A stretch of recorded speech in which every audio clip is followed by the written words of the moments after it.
If you've been following our battery and electrical upgrade project, you know we removed our original power cord reel. There was nothing wrong with it, but the large bin took up floor space that we need for other equipment. But even though we don't have room for this particular model, we still want the convenience of a power cord reel. And since our original Glendinning reel worked flawlessly for over 13 years, and since Newmar uses the same brand on their highest-end motorhomes, we're going to replace it with another Glendinning reel, just a more compact unit. We'll be installing a CRRA50, which is a brand new model. Besides taking up less space, the cord is 50 feet long, which is about 15 feet more cord than we've ever had available before. At the end of the video, we'll tell you about special discounts we've arranged for RVgeeks viewers on both this brand new cord reel and on Hughes Autoformers.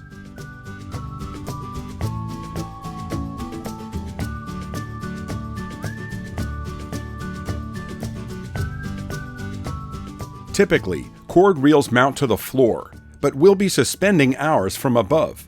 Since the ceiling of the compartment isn't designed to handle the 60+ pound weight of the reel and cord, we'll need some custom brackets for the job. So once again, we'll be visiting Andre at DNA Custom Metal Fabrication in Mission, BC.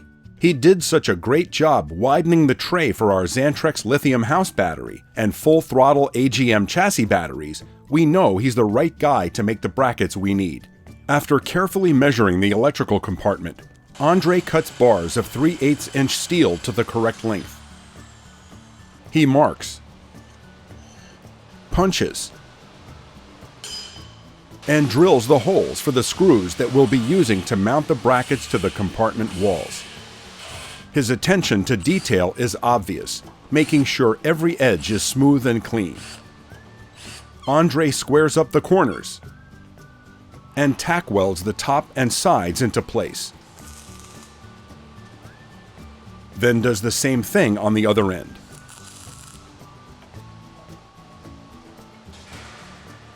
Now it's time for a test fitting. The brackets will span the 21 inches across the top of the compartment and extend 12 inches down the right side wall and 3 inches down the left wall. Now that the test fit was successful, Andre can make the second bracket identical to the first one. As usual, he does a meticulous job welding the pieces together.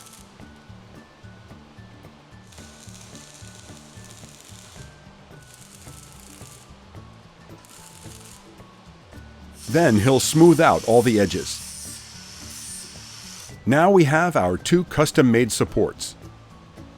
We also had Andre cut one additional piece of steel, which we'll need to help us line up the two brackets during installation. We're ready to take everything back to the RV. But before we install them, we'll prep, prime, and paint them a nice satin black. This is how the reel will go into the compartment. 4 large screws will hold the left side of each bracket into the left wall. 10 screws will hold the right side of each bracket into the right wall, and the reel will hang from them. The walls are 3/4 inch plywood and more than strong enough to support the entire assembly.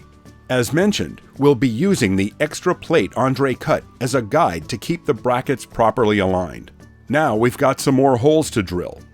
We flip the entire assembly upside down. This way we can line up the mounting holes in the frame of the cord reel with the brackets. We've already drilled 4 extra holes in the aluminum frame, so we can hang the reel with 8 bolts instead of 4. Then we mark and punch the spots for the holes. We're wearing safety glasses, carefully catching the metal shavings, and even working in an almost empty campground so we won't bother anyone. Once we've drilled all the holes, you can see how the brackets will bolt to the reel. The small crossbar isn't needed for support. We only added that to keep the brackets positioned properly in relation to each other when we secure them to the walls. The front bracket will go right here. Getting the rear bracket in and bolting the crossbar into place required my blocking the camera's view completely. So here's what it looks like with that done. We also inserted the 8 bolts, which are hanging down, ready for the reel to be installed. To hold the assembly in place while we bolt it to the side walls, we used the scissor jack from our car, sitting on top of all 8 of our utility blocks. They come in handy for lots of things besides leveling. After measuring and positioning the brackets correctly front to back, we can simply screw them into the walls. After unrolling the cable, getting the reel up onto the bolts blocked the camera again, but here you can see how we tightened them down. In case you're wondering, we ran the brackets a foot down the right wall because with the reel all the way over to the right, that's where the bulk of the weight is. We connect the red lead from the reel to a positive 12-volt power source and the black lead to ground. That provides power to the motor to retract the cord. Instead of hardwiring the reel into the surge protector, we'll be installing the female side of the Hughes internal mounting kit instead. That will keep our power system modular, allowing for easy upgrades in the future. After we feed the cables into the box, we'll then attach the outlet. The 4 wires are color-coded for easy identification. With our cord reel connected to the Hughes outlet, all that's left is to mount the box inside the compartment. It would be very unusual for us to need to unplug it, so we'll mount it high up on the back wall, completely out of the way. Of course, that choice required us to use every single drill and socket extension we own. But hey, isn't that what tools are for? Now that the outlet's mounted to the wall, we can simply plug in our Hughes Autoformer. If you recall in Part 4, we wired the male end of the Hughes internal wiring kit into our surge protector, the output of which goes directly into the transfer switch. We can now simply plug that male end into the female outlet on the Autoformer.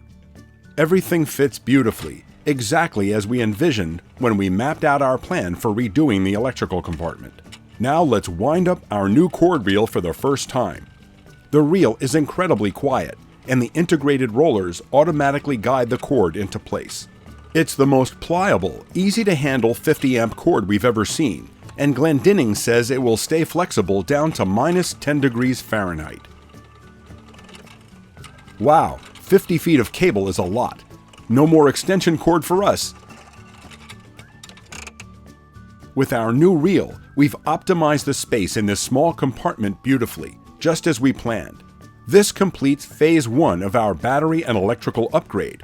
Now we'll spend some time using and evaluating the new gear.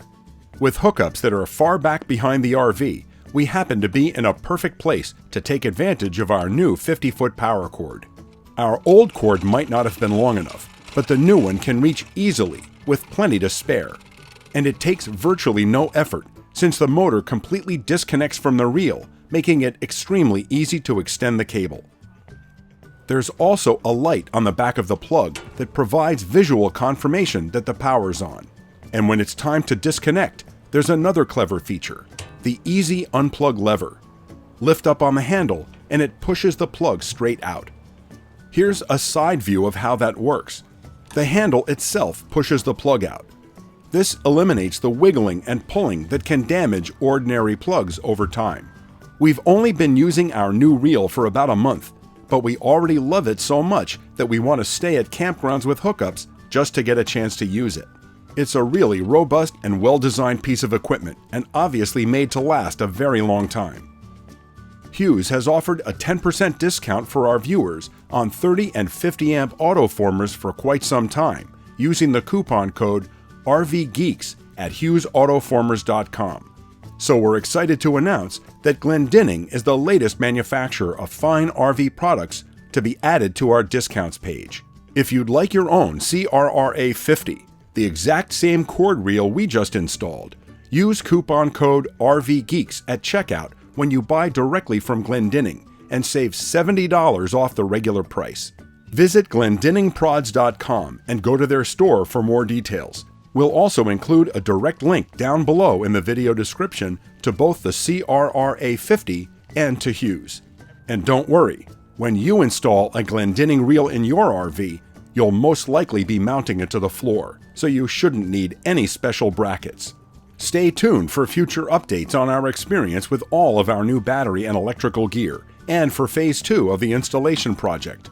If you like this video, please give it a thumbs up, leave a comment or question, and be sure to subscribe and turn on channel notifications.